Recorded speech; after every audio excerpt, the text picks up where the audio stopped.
Ma'am, ito na po yung order niyo, ma'am. Umalis na kagad ako kasi di ko kayang tagalan makita silang ganun. Liam, please. Patawarin mo na ako. Sisisi na ako. Ayaw kong mawala ka. Bitawan mo ako, Liza. Please, Liam. Bakit? Naghiwalay na kayo ng bago mo kaya bumabalik ka sa akin ngayon? Ano? Narealize mo na hindi ka pala niya kaya tratuhin ng gayang ginagawa ko?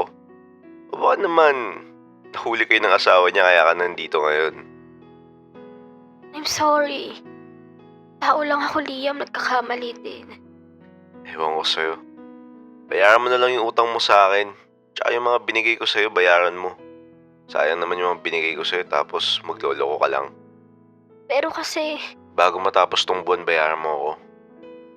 binigay mo na sa akin yun tapos pabawiin mo pa? Sayang naman yung mga binigay ko sa'yo. Mas maganda pang ibigay ko na lang sa narapat. Grabe.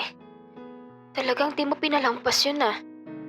Sige, babayaran kita. Pero kapag nabayaran kita, may kipagbalikan ka sa akin. Ano ka siniswerte? Alis na nga ako dito, baka makita pa tayo ng girlfriend ko. Yung usapan natin huwag makalimutan. Iniwan ko siya doon at bumalik na lang ng konto. Pagbalik ko, nakalis na pala si Arya. Buti kinain niya yung niluto ko para sa kanya. Sinusubukan kong mag-focus sa trabaho ko pero parang may kumukulo sa isip ko. Kanina habang nasa meeting, tulala ako. Muntik na naman ako mapagalitan kasi hindi ako nakakasunod. Masaya naman ako para kay Liam kung nagkabalikan na sila ni Eliza. Pero, ano pang point kung tumira pa siya sa kondo ko, di ba? Pag uwi ko, sinalubong ako ni Liam. Nagluluto pa siya ng ulam pagdating ko. Malapit na ako. Bukas na ako kakain. Gusto ko nang magpahinga eh. Baliw ka ba? Paano tong niluto ko? Itabi mo na lang. Kakainin ko yan bukas. Iinitin ko na lang. Sabay mo na ako kumain. May kukwento din ako sa'yo. About kay Eliza. Paano mo alam? Nakita ko kayo kaninang umaga. Nagbalikan na pala kayo? Anong nagbalikan? Baliw lang? Eh bakit hindi ba? Maghawak pa nga kayo ng kamay. Correction. Siya yung humawak sa kamay ko. Gusto mo din naman. Hindi no? Tinatanggal ko nga eh. Kaso pinipilit niya pa rin hinahawakan. Niya ako na lang. Mantanga eh. Sus, kunwari pa. Huwag ka mag-alala. Hindi ko siya binalikan. Siningil ko lang. Siningil? Bakit? May utang siya sa'yo? Oo. Tsaka yung mga binigay ko sa kanya. Gusto ko balik niya sa akin ng cash yun. Katakot ka naman maging ex. Binabawi yung mga binigay. Siya naman mahilig magpabili sa akin eh. Lahat ng kartehan niya sa katawan, binibigay ko. Tapos malalaman ko may lalaki siya. Hindi niya deserve lahat ng bagay na binigay ko sa kanya. Kaya dapat lang bawiin ko yun. Di ka talaga nagbago. Ganyan ka pa din. Nung bata tayo, siningil mo din ako sa mga libre mo sa akin nung nag-away tayo. Kala ko di na tayo magbabati eh. Dapat pinago mo na yung Liam. Sana hindi mo na siningil si Eliza. Hindi nagmukha ka pang immature niyan. Kung hindi siya nagloko, hahayaan ko naman. Parang wala nga lang sa kanya nung naghiwalay kami. Tapos ako, iyak ako ng iyak to the point na natanggal na ako sa trabaho dahil sa kanya. Siyempre, para makabawi man lang, sisingilin ko siya. E paano kung di ka niya binayaran? Konsensya niya na lang yun. Teka, luto na tayo ulam. Kumain ka Sige, sige.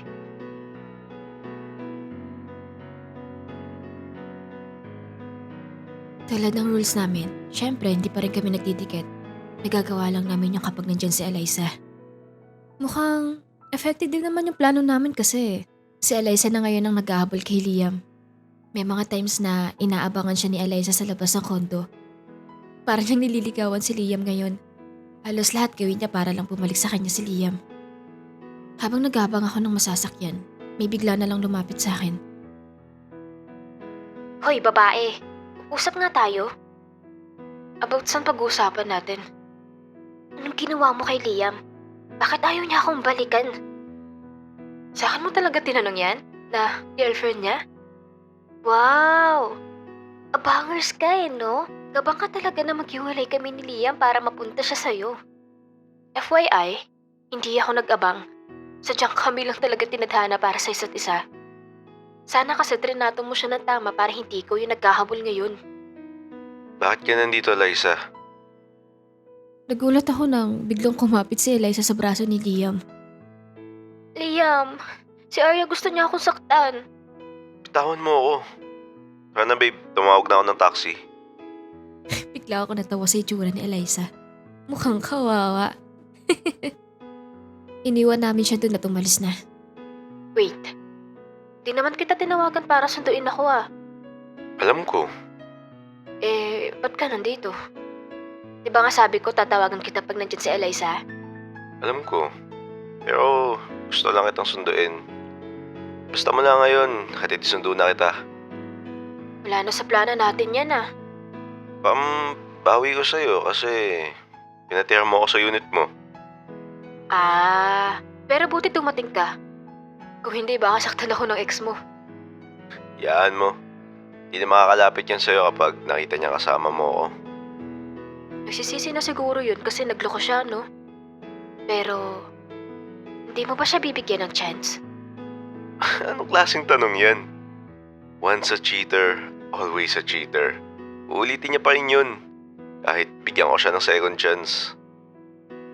Paano kung nagbago na talaga siya?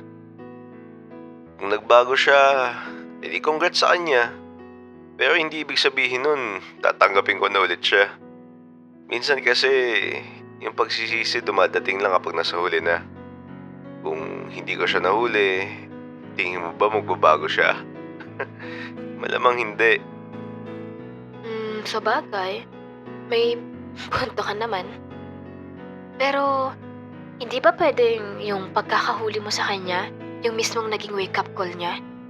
Na doon niya lang na-realize kung gaano kakahalaga.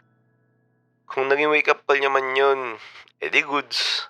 At least sa susunod na lalaki mamahalin niya, hindi niya nauulitin.